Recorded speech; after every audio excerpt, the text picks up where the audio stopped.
Pagi di puncak pegunungan tempat sekte Heng Yue berdiri tidak pernah benar-benar cerah. Kabut abadi menggulung perlahan di antara puncak dan lembah, seolah langit dan bumi memendam rahasia mereka di dalam embun tipis itu. Bagi Wang Lin, ini adalah awal dari dunia baru dan sekaligus ujian yang tak tertulis dalam gulungan hukum sekte. Dia berdiri di halaman asrama murid luar, bangunan tua yang dibuat dari batu-batu kasar dengan atap kayu yang berderit bila disentuh angin. Tempat ini bukanlah rumah, tapi juga bukan penjara, ia adalah persinggahan, ruang antara dunia fana dan langit surgawi yang hendak diraihnya. Wang Lin belum benar-benar tahu apa yang menantinya, yang dia tahu hanyalah satu hal, jika dia gagal, maka semua pengorbanan keluarganya tak akan berarti apa-apa. Di sekelilingnya, puluhan murid luar berkeliaran. Beberapa mengenakan jubah sekte dengan lencana tingkat murid, dan sebagian lainnya tampak masih baru, sama seperti dirinya. Tapi bahkan di antara wajah-wajah muda itu, aura persaingan dan hierarki tak kasat mata begitu nyata. Mereka saling menilai, bukan dengan kata-kata, tetapi dengan tatapan, cara bicara, dan siapa yang berdiri bersama siapa. "Namamu Wang Lin,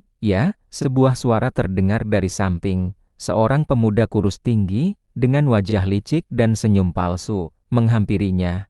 "Ku dengar kau masuk tanpa dukungan keluarga kultivator. Beruntung sekali." "Ya." Nada bicaranya halus tapi menyimpan duri. Wang Lin mengenal nada seperti itu sejak kecil, nada yang meremehkan, yang menguji keberanian seseorang untuk bertahan atau menyerah. "Aku hanya beruntung saat ujian," jawab Wang Lin tenang. Ia tidak tersulut, meski hatinya dingin. Pemuda itu tertawa kecil, lalu menepuk pundaknya. "Hati-hati, saudara junior. Sekte ini tak ramah untuk mereka yang masuk hanya dengan keberuntungan." Ia pun berlalu, meninggalkan tatapan beberapa murid lain yang mendengar percakapan itu. Wang Lin menunduk sesaat, lalu menggenggam jubah sektenya erat-erat. Dunia ini bukan tempat yang menyambut dengan hangat.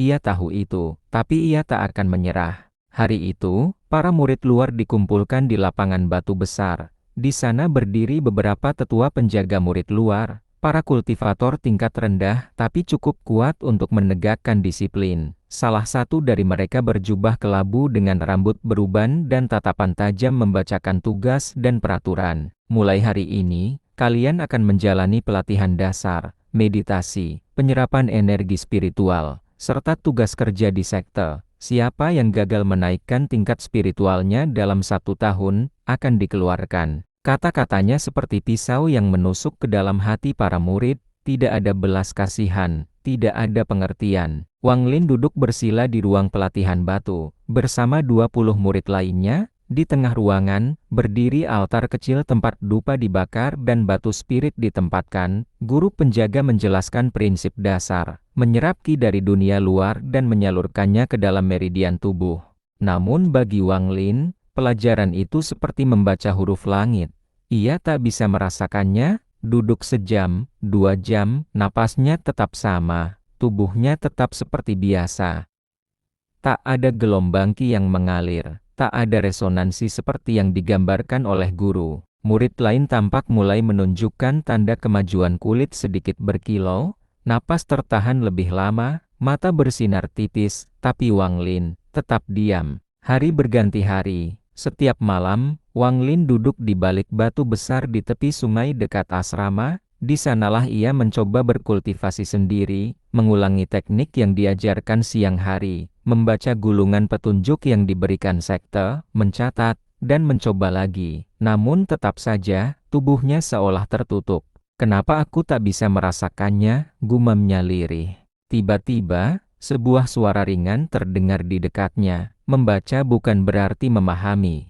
Kadang, akar spiritual seseorang memang terlampau rendah untuk menyentuh ki. Wang Lin menoleh. Seorang gadis berdiri di sana, mengenakan jubah yang sedikit lebih bersih dan rapi dari murid luar biasa. Wajahnya tenang, dengan mata jernih yang seperti danau tenang di pegunungan. Namanya Zhao. Ia adalah satu dari sedikit murid luar yang dikenal karena ketenangannya dan kerja kerasnya. "Aku sudah mencoba segalanya," kata Wang Lin. Zhao duduk di atas batu dekatnya.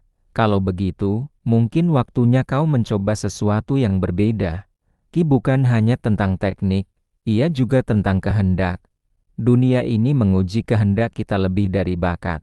Kata-katanya terngiang di kepala Wang Lin malam itu. Ia mulai memikirkan ulang pendekatannya. Mungkin bukan tekniknya yang salah. Mungkin ia belum cukup keras dalam menggenggam tujuannya. Malam berikutnya, ia kembali ke ruang pelatihan seorang diri. Ia duduk bersila, menutup mata, dan tak lagi memikirkan hasil. Ia hanya memikirkan satu hal, keluarga. Bayangan ayahnya yang menggenggam tangan ibunya, senyum tipis ibu yang menyembunyikan kekhawatiran, dan wajah cemas mereka ketika melepasnya pergi semuanya melintas dalam pikirannya. Ia tak bisa mengecewakan mereka. Kalau jalan ke langit ditutup, maka aku akan memanjat tebingnya dengan tangan dan kuku berdarah. Dalam diam, entah sejak kapan, ruangan itu mulai berubah, suhu menurun, udara seperti bergolak lembut. Di sekelilingnya, Ki Dunia merespons.